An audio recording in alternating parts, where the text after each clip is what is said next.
कार्यक्रम के मुख्य आकर्षक जो हमारे हैं, जो आज जिनके लिए ये पूरा कार्यक्रम आज आहूत मिलन समारोह किया गया है, मैं आदरणीय हमारे पंचगंगा क्षेत्र के एक चर्चित राजनीतिक चेहरा और किसान जन अधिकार मंच के आदरणीय अध्यक्ष बड़े भाई मथुरा प्रसाद साहू जी का और उनके सभी सहयोगी, कई पंचायत के प्रतिनिधि हैं, कई लंबा अनुभव है जिनका राजनीति में, उन सभी का आज खासकर रांची जिला और खूंटी जिला के प्रमुख नेताओं का जो आज समागम हो रहा है, मिलन हो रहा है, लगभग सबके मर्दे के हार्दिक जोहार है, सबको प्रणाम। आज राजनीतिक पंच प्रगना के लिए एक ऐतिहासिक घटना है। मैं इसलिए कह रहा हूं कि लंबे समय से सक्रिय राजनीति में लगभग 20, 25, 30 साल का इनका जुड़ाव रहा है। पंचप्रगना क्षेत्र में खासकर कार्यक्षेत्र रहा है इनका। बाकी राजनीतिक सोच के आधार पर पार्टी बनाकर या फिर अन्य राजनीतिक दलों में भी लगातार संघर्ष करते रहे। मैं मथुरा भाई का और उनके सभी सहयोगी का कि वर्तमान राजनीतिक परिस्थिति का आकलन करने के लिए आपको बधाई देते हैं कि कभी-कभी राजनीति में हम लोग सही आकलन नहीं कर पाते और सही आकलन ना होने से हम लोग राजनीति को दिशा भी नहीं दे सकते। परिस्थितियां जो बनी है, जो मूल पर विचार कर सकता है, जो नीचे छूटे पिछड़े दलित आदिवासी, इन सभी को एक साथ मिलके कैसे हम लोग चल सकते हैं, इन सभी का भावनाओं को कैसे साथ में रख सकते हैं और इस प्रदेश के बारे में नवीन सोच के साथ प्रदेश को आगे ले जाने की क्षमता कैसे जित कर सकते हैं, इन सभी का आज वैचारिक रूप से एक मिलाप है। और मैं आशा करता हूं और उम्मीद करते हैं हम कि हम सभी को दूरगामी राजनीतिक सोच रखना है। कभी कभी छोटा राजनीतिक सोच रखने के लिए व्यक्तिगत या क्षेत्रवाद का सोच के आधार पर हम लोग अलग अलग धारा में अपनी शक्ति को नष्ट करते हैं। अब समय आ गया है कि चिंतन मंथन का केंद्र राजधानी बने और इतना बड़ा प्रदेश है जिसके लिए विविधता में एकता का संदेश लेकर आजसू पार्टी आगे बढ़ने का काम करेगी।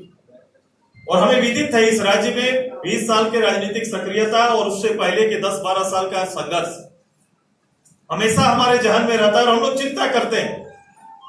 जिसके अंदर में राजनीतिक चिंता ना हो, केवल वोट की राजनीति भी कभी कभी पर्याप्त नहीं होता है और वोट का जीत हार ही झारखंड को आगे ले जाएगा, इस देश को आगे ले जाएगा, ऐसी कल्पना करना भी व्यर्थ। जब तक जीत हार के बीच में वहां के लोगों के मनसा, वहां के लोगों के हालात और उससे आगे ले जाने की चिंता ना हो, जिसमें लोगों के जो भावना है उसको केंद्रित करने की ताकत ना हो, इस प्रदेश को आगे ले जाने की कितनी थोड़ी दलीलें हम लोग देते रहे, ये प्रदेश आगे नहीं जा सकता है। संभावनाएं हैं, ये सही बात है कि इस राज्य में संभावनाएं हैं, लेकिन संभावनाओं को समेटने का ताकत नेतृत्व में होता है और वो ताकत आजसू पार्टी में है। हम समेट के लोगों को तो तैयारी बड़ी करनी है हम सबको। लड़ाई प्रारंभ है और लड़ाई कभी खत्म नहीं होता है। चुनाव से चुनाव मत माप के चलिए। मैंने राजनीति को कभी चुनाव से मापा ही नहीं। ये जन समर्थन को अपने अनुकूल जितना ज्यादा हम लोग बना सके, काम आज ज्यादा है। वोट तो एक ऐसा वक्त होता है कि जब सुलझे हुए राजनीतिक और परिपक्वता के अभाव में लोग उसको लोक में और गलत, जैसा देशवंदा अभी बोल रहे थे कि झूठे वायदों से चीजों को खड़ा किया जा सकता है, लेकिन वो पूरा करने का ताकत और साहस नहीं हो सकता है। आप कहीं पर झूठ करके लोगों को एकत्रित कर सकते हैं, उनका वोट ले सकते हैं, लेकिन उनको पूरा करने में नेतृत्व दिखता है आप नहीं कर सकते हैं। आपके निर्णय में और वर्तमान सरकार के निर्णय में प्रतिलक्षित हो रहा है कि आपका कोई भी निर्णय यहाँ के लोगों के लिए, लोग को बीच में जो आपने भ्रम फैलाया कि ये इस राज्य की नौकरियां, इस राज्य का जमीन, इस राज्य का जंगल, कि हम सबसे बड़े रक्षक होंगे। आज जो निर्णय आपके आ रहे हैं बिल्कुल उलट निर्णय।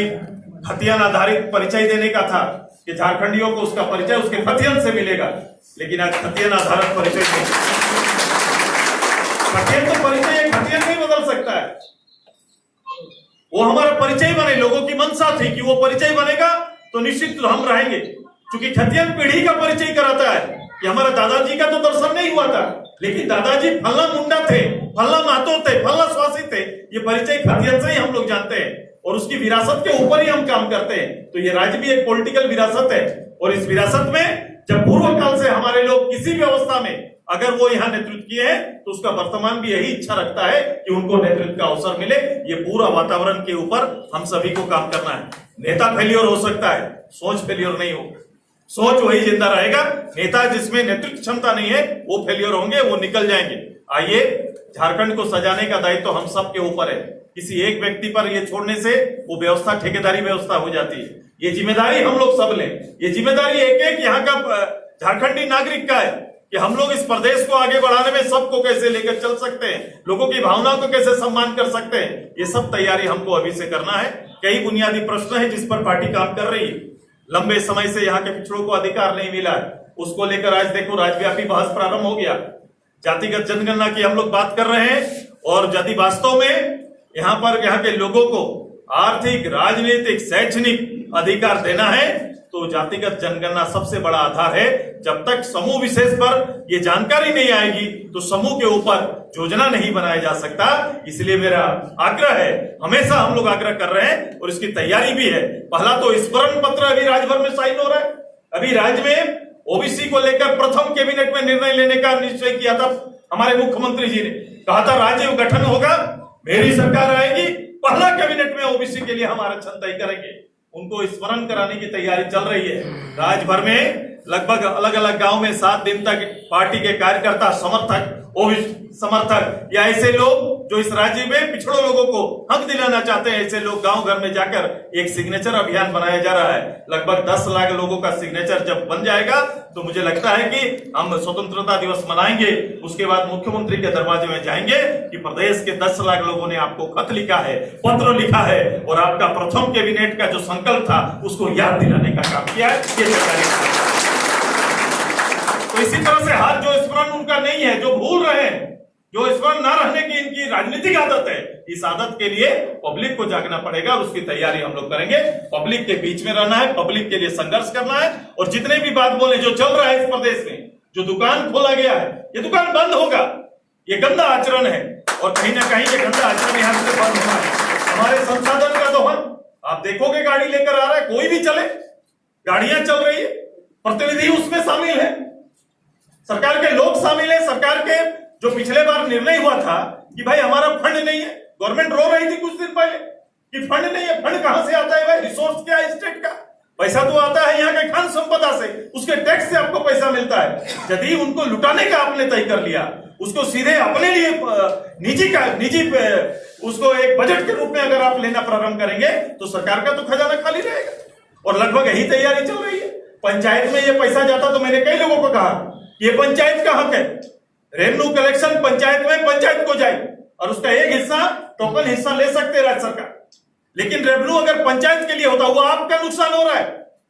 रेवेन्यू आपका नुकसान हो रहा है। सरकार अभी क्या हो रहा है, केंद्र आधारित योजना 14 फाइनेंस 15 फाइनेंस से मेरा पंचायत काम कर रहा है, मैंने दया का पैसा से काम कर रहा है। खुद उगाही का हमारा पंचायत चुनाव करने का मकसद क्या था? मकसद यही था कि पंचायत में प्रतिनिधि आएंगे और पंचायत खुद कमाऊ बनेगा। तो उसका रिसोर्स क्या है? उसका रिसोर्स वहां का जमीन है, उसका रिसोर्स वहां का नदी है, उसका रिसोर्स वहां का खान संपदा पहाड़ है। ये रिसोर्स के आधार पर उसके टैक्स से पंचायत और पंचायत का डेवलपमेंट का काम होगा। आज वो पैसा गुल हो गया। कुछ दिन पहले निर्णय था तो 80% पैसा पंचायत में आता था।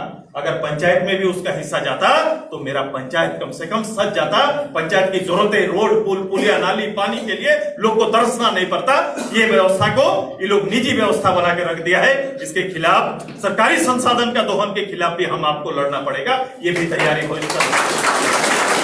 आइए, मूल्य आधारित राजनीति को बल देने के लिए आज मथुरा बाबू ने जो निर्णय लिया है, मैं उनका स्वागत करता हूं और मेरे सभी का, जिनका मैं नाम नहीं ले रहा हूं, उनका बेहतर और स्वागत कि आप सभी लोगों ने अपना मानसिक रूप से मुझे मजबूत करने के लिए, पार्टी को और पार्टी के विचारों को मजबूत करने के लिए आज शहर से चलकर, गांव घर से निकलकर मेरे यहाँ पर आए कार्यालय में मैं अतिथि के रूप में आपका स्वागत करता हूं और कोशिश मेरी रहेगी कि आपके विचार